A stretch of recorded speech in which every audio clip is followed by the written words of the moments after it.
Now that we've completed our Cornerstone Awards recipient stories, and I've been able to share some excellent cornerstones of our vision, our mentorship, our citizenship, and our visionary, I now come to our Lifetime Achievement Award recipient story.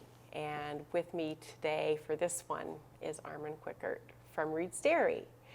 I can't thank you enough for joining me here. And in preparation for today, because we try to synthesize your life into 10 minutes, and that's impossible when you have done as much as you have, I have enjoyed our conversations immensely, and you've told me so much. I mean, we talk about lifetime achievement as being kind of the elements of those cornerstones of citizenship, of mentorship, of founding a company, and of vision and seeing it forward. Maybe you'd like to share a little bit about the citizenship piece, because you've talked a lot about how important this community has been. Well, thank you very much, first of all, for Jill and your board of directors for naming me to this auspicious position. I am joining a group of very special individuals who have possibly, in my opinion, have done greater things than I have. But I am honored and for this privilege that you have bestowed upon me to join these folks that have actually put the Quinte area definitely on the Canadian map, and in some respects on the international map. And in order to deal with the Reed's Dairy story that I embraced for the many, many years, I'd like to give you a little bit of background of the family and our background as coming as immigrants to this country and why we came to this country. And Dad found a job in a small dairy operation making things like Camembert cheese in this very small operation. It became apparent that Canada was taking German immigrants. And with meetings with the consulate in Germany, it was decided with his background that Belleville was going to be our destination because of the many cheese factories that dotted the countryside. And of course there was Black Diamond cheese too, which was a wholesaler, etc., and an exporter to the Great Britain. And we got off at Quebec City. We saw the big Chateau Frontenac. We got off and walked up to the train, the VIA station, which it is today. It's a CP station. Got on a CPR train and came to Belleville. I've cut out a few things, but we came on that CPR and we got off down on Church Street, and we were met by Jack Parrott and the immigration officer at the time. Dad was supposed to be milking his cows because Jack had a dairy farm on the east end and a barn and so on. And there was a little house along the road that was going to be our house. And there was a bit of a misunderstanding because he was born on a farm. He could milk cows, but in fact he was looking for a job in the cheese industry. What was a master cheesemaker. That's right. And so he got a job with Black Diamond Cheese. And Mom and Dad went to night school to learn English. They went for more courses and upgraded as much as they could. And Dad got a job at Black Diamond Cheese at 65 cents an hour. And in 3 years' time, he was general manager of the company. He was on the board of directors. He had a company car, and he made $7,000 a year.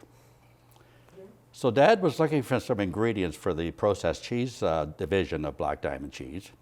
And he met Eben James, who owned Riverside Dairy, which was a cheese factory, a creamery, and they also had a bottling plant. And Dad Eben said to Dad, "Do you want to buy it?" And Dad said, "Yeah, I might." And about 2 months later, he owned it. Eben made it possible with the bank, and Dad had assets that he sold, and he ended up selling his house, and he moved into a rental house. He got a used car, and at the age of 56, he started all over again.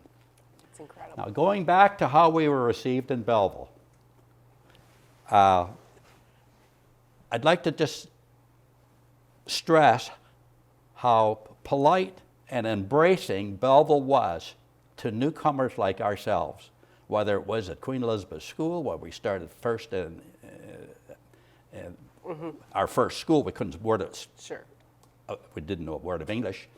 And then we lived, there was no place to live, and we lived at Paul's Motel for about 3 or 4 months. So that was an interesting, we were actually like training the little mice to do tricks, and it was just, it's the motel that used to be across from the Belleville General Hospital. So anyways, eventually we ended up at Queen Alexander School, and we met, the kids were really friendly with us. We met the Boomhauers, the Van Alstynes, the Kellers, all the people from that side of the road, and then the Dolans and the Wilsons and the Popes and on and on and on. They were very, very cordial, and we blended very quickly because we picked up the language like instantly. That's a huge part of it, for sure. And we joined Bridge Street Church, and they had open arms for us. There were people trying to help us. I got certain jobs out of that. I was starting to cut the lawn with the bench. I was cleaning the eave troughs, like at the house next door. I was delivering papers, et cetera, et cetera. And Setting bowling pins. And of course, the Bolodrome, like Bill Bateman was just a real mentor, and to the point where I ended up running the bowling alley on Saturdays from 10 o'clock in the morning till midnight. I opened the door with my key. I ran the hole with the kid, the pin boys. I paid the pin boys. At the night, I would lock up, close up, and to this day, I still know the combination of the safe in that back room, and locked up and went home. So Bill was a real mentor for me as well. The church, when we went to Sunday school, there were many names I could talk about that helped us become feeling at home and feeling welcome. Well, and you took the community by storm. We did, and my mother ended up getting a job at Deacon Brothers, and she made all our clothing because the Deacon family was good enough to sell the employees materials to make the winter coats in their lunch hour, and it was quite the enjoyable time. We moved from Paul's Motel to the 3rd floor on Front Street, 218.5 Front, up on the top. It was about a room that was like from here to the wall, like around 350 square feet for a family of 5. But you know, we really enjoyed that because when you looked down those windows onto Front Street, you saw the world. You didn't need television because it all happened down there. And so tell us a little bit more about building Reed's Dairy. Well, that's my favorite story. I graduated as an industrial engineer. That's a poor man's MBA. And I've always been a builder. From the day I was a kid, like I'd be building wagons like I did here. I'd be building sleds, and even over in Germany, and then selling this stuff. And so this sort of philosophy was just perfect. I worked for DuPont for 2 years, and then Dad, in the meantime, bought Riverside Dairy. I joined him 1 year later in 1965. We ended up buying the other dairy in Trenton, and then we bought Reed's Dairy. When I was 27 years of age, I came to Belleville, and I was the president and general manager of that company. And from the rumors were that I would last 6 months and I'd be broke. And look at you now. Now, I got that thing working so well, it was working better than a Swiss watch. Do you remember when the highway number 2 never came down past the Bush's funeral home? It went down the road. I had no way to get the trucks, the 14 home delivery routes, which were amalgamated from Trenton to Belleville, onto Dundas Street. So I bought a couple of properties, punched that driveway through there, and the entire West Hill used my driveway to go to the county. I remember that spot. And it worked so well.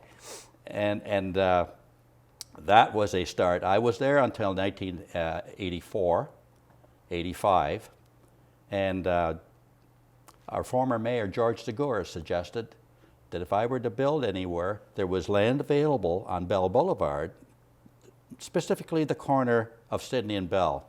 And taking his advice, I bought that property, the 4 3/4 acres. I ended up owning 30 acres in that whole area when I brought Home Depot to Belleville and sold that land off for development. But the dairy, Reed's Dairy, the project was in stages. We started with the original building, and I left the storage area and the milk receiving on the right, and the storage area on the left. And I worked with a local contractor, Meertrend Contracting, and Clive Scarborough was the gentleman that was that I worked with. I designed the layouts, the structure, the underground sewer, the electrical requirements. There's a lot more to a building of that nature, and to this day, that building has been added onto, but the very center of it is still running the way it was designed, where you have a circle of in-floor conveyors handling the empty cases, the washing, and then the fillers, and it's like a bunch of sidings on a main route track, and it automatically goes into the refrigerator. So here's the thing that really was kind of unique. When we added on to the refrigerator westbound, we wanted to do some kind of a theme in the corner of the building. And that is what arose. Kirk Mowat of Mowat Manufacturing in Trenton and I sat down with this CAD CAM and we just drew that out, and I said, okay, I want this angle, let's say, I want to do this, and we came up with that tower. That is the signature. And that is really what people remember. And we had the playground, of course. The dairy, at one point in time when we had our own retail stores running for about 25 years, we were doing 3% of Ontario's bottled milk out of Belleville. Which is significant. That was significant. The business has changed considerably, and specializing into food service and suppliers to major food processors that are located in the Quinte area. And we would deliver that in bulk tankers. Sure. There isn't a local dairy left now in Canada any more than about 5 family-owned dairies. So we're a kind of a rare commodity, and it's become a little more difficult within the marketplace. But selling was always one of what I loved. And when Beatrice came into Belleville, I gave them a run for their money. And I enjoyed that. And as an engineer, I always fixed my own machinery. Or I would hire people that know what they were doing. But to keep the business in the family, we had to do some planning. And I'll mention Wolf Wilkinson as one person that we've known since 1964 who helped us do that generational plan. So my son, who's also an engineer, Steve, is the CEO and president of that company.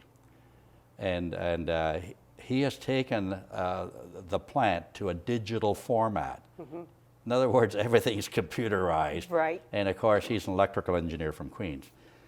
But one thing that I'd like to say, we built up a reputation with our Looney milkshakes. That was another one of my brainwaves, which is it's a registered, so nobody can steal that term. It's a pure milk product, and we still sell that for $1. So most everybody can afford to go out with That special and get Looney some milkshake decent treat. food. Yeah. And this is the kind of, and with the sort of playground we had and the tours of the tower that we used to have, it was becoming a destination. And we hope, and we thank the community for supporting us during these what are more challenging times. We're all hoping that once the so-called needling for COVID is done, and that we will have the so-called tourist traffic coming in and by that we all enjoyed, whether it's whatever hospitality business you're in, and the restaurants would flourish, and that kind of business would return in a full force. But This community is top notch. It's a great place to live, and I recommend it highly.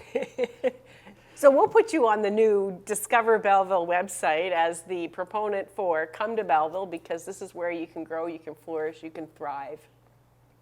And people will support you. You give back, what goes around comes around.